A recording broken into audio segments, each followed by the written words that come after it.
Hey gang, Ronan here. As you can see in this game, I'm playing the Tier 10 Japanese battleship Yamato, and while I am certainly not a battleship main in this game, I I have at least the basic grasp of how battleships need to be played, and um, this is the second in in a series of two games highlighting the Yamato. The first game was really short, the video replay anyway, because I basically only showed you the shots that I put out. I just wanted to highlight that even though I had pretty decent angles on a lot of the shots in that last replay, I never really landed what I would call a big shot. And I think RNG has a lot to do with that. And there have been a lot of people through the years that have complained about that aspect of this game, and I certainly can understand it. It while it doesn't, as a general rule, get me down when it comes to this game. Certainly no more than some of the some of the people that we encounter in random games. But it was such a stark contrast over just 2 or 3 or 4 or 5 games. I mean, it was all in the same day, I think. And so I had that game, and then I had this game, which was kind of the polar opposite of that one. Now, spawning here, I want to make use of the Yamato's range. If you're unfamiliar, which I imagine most of you are probably pretty familiar, the Yamato has big guns. These are 460s with fantastic penetration values. The gun configuration is 3 turrets, 3 barrels per turret, total of 9 guns. Reload time base is 30 seconds.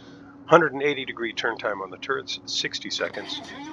Base range 26.63 kilometers with a max dispersion at that range of 275 meters. As I put out a shot on the Lion, who has, unfortunately for me, slowed way down. Maybe he was trying to avoid the shot that you saw there, but either way, my shot was well wide of the mark. Not an auspicious beginning, but it does improve. HE shells on this thing do a maximum of 7,300 damage with a 35% base fire chance. And the HE shell weight is 1,360 kilograms, so a very big shell.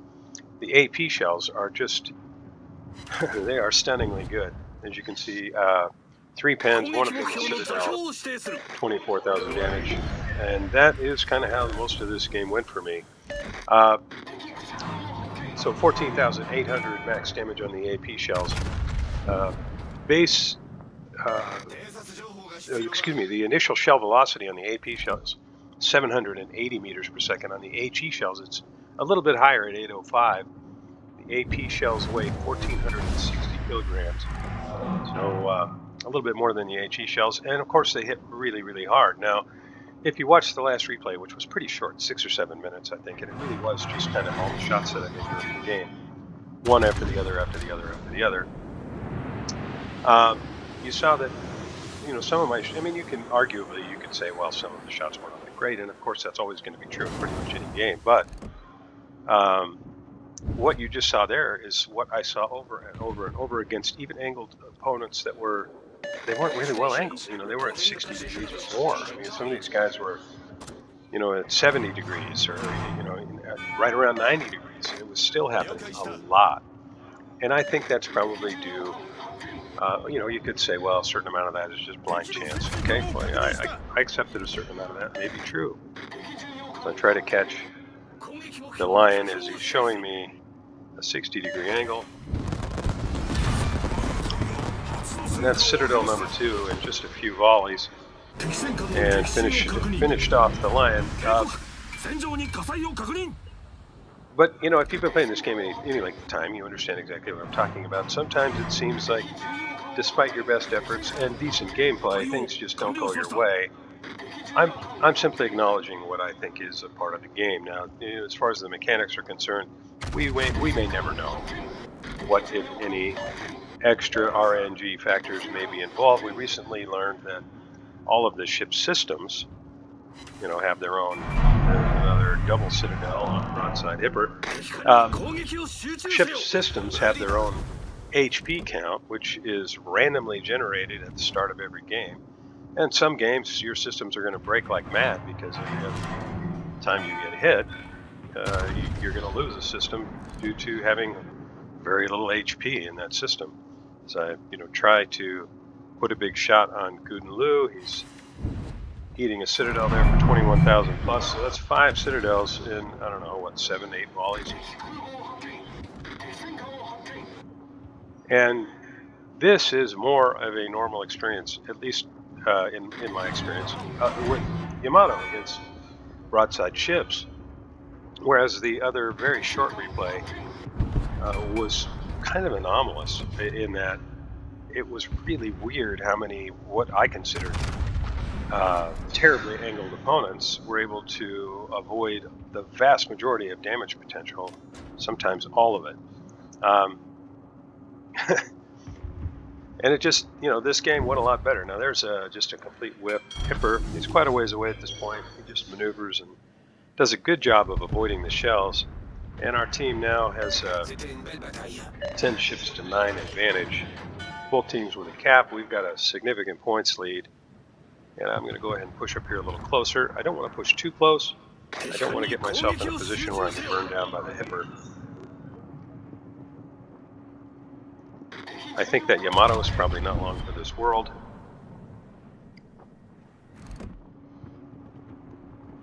I've also got to watch the Conqueror back there. A couple of overpens.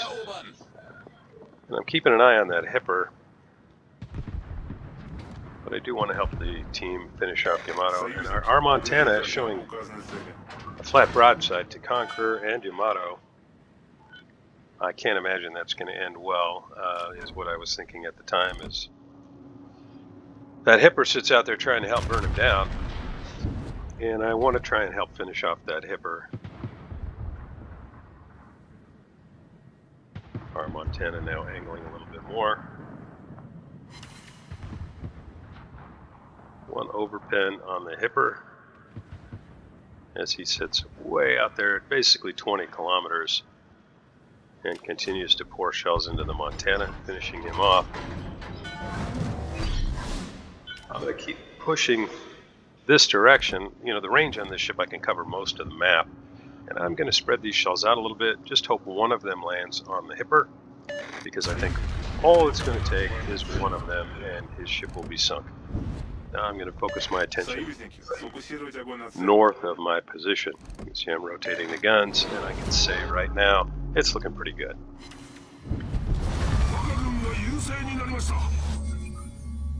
So, 7.5 minutes in, 101,000 damage, 5 citadels, 18 hits.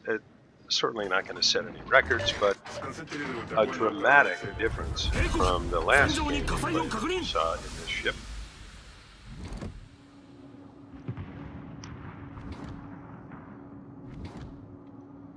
And I have to wonder if Des Moines is going to go nose into the island. And it looks like he might. Oh, and he went dark at just the wrong time. Is he going to accelerate more? Looks like he's going to throw it in reverse, and I don't know if my shells are going to get there in time. Des Moines can be pretty nimble. Shells are dropping.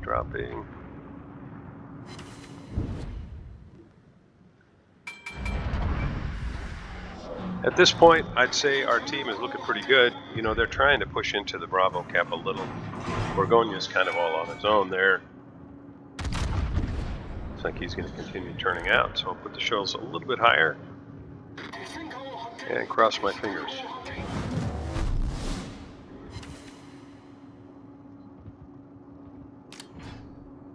Colbert just continues to put HE shells on top of him. There's really no need for me to get closer. See if I can land shells on a Des Moines. And you saw that I changed targets. The reason I do that is sometimes if someone knows they're targeted, they'll continue to wiggle, and if they are no longer targeted, then sometimes they sit still. Doesn't always work out, but sometimes it does, so I do like to do that occasionally. Borgogna has made a run for the hills. Conqueror ggets sunk by the 4501, I flooded out. Aim just a little high. I expect Corpus is going to turn out here a bit.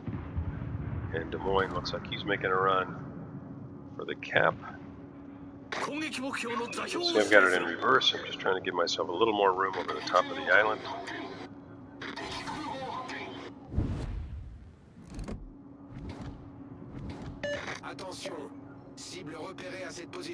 And while I wanted to put shells in that Des Moines, an Immelman sitting still, well, that's not a target you can just pass up.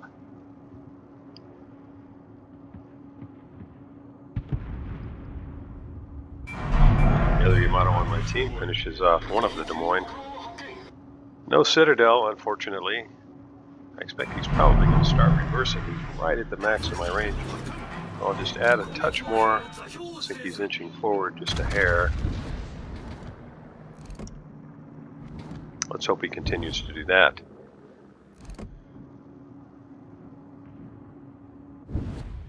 Now at this point, this game really is all over.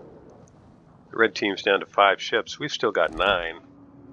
We've got 2 caps, they've only got 1, and their only moves are desperation moves.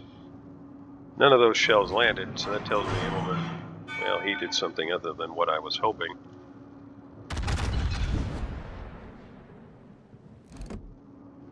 It's a little risky sitting broadside to the Kurfürst out there, but there's Citadel number 6.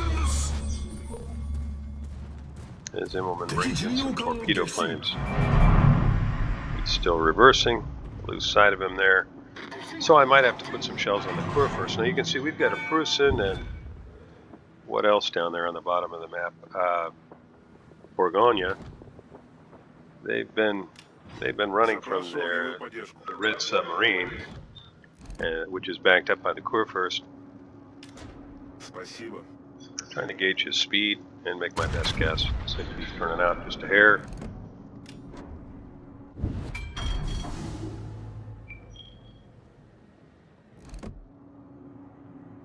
Yep, looks pretty decent. I'll take it. So, you know, we've got 859 points. I've landed 39 shells for 162 plus thousand damage. This is a little bit more of the Yamato that I know. The last game, you know, you tell me.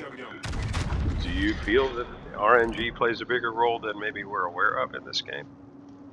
I don't want to sound like a conspiracy theorist. I don't consider myself one, but I think given some things that have come to light in the last few years, we kind of have to acknowledge at least the possibility that there may be a little bit more to RNG in this game than we've been led to believe.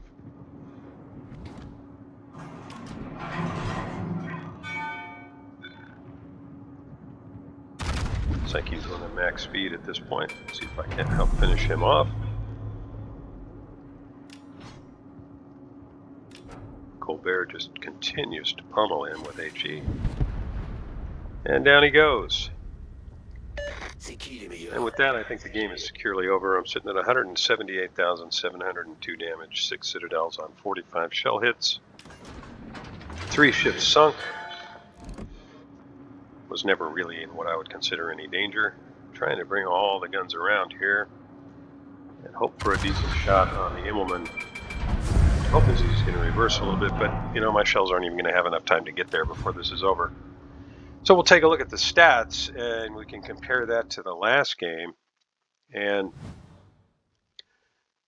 you know, I think the numbers speak for themselves. I don't really feel like I played all that much better, but the results were certainly much improved. Kudos to our 4501 there with 2191 base XP. I came in second in that game with 2162. Landed some big shots on a number of different ships, which, you know, if you've played Yamato, you know that's very satisfying. And it's not uncommon. The shells are so big. Sometimes you are the bug, which is what I felt like in the last Yamato replay that you saw. And sometimes you are the windscreen, which is what I felt like in this game. 45 shells, 178,702, all AP. A little bit of potential damage, but not enough to even write home about. Decent credits in XP. I'd love to know your thoughts. Thanks a lot for joining me. If you haven't already, I hope you'll like and subscribe, and I'll see you next time.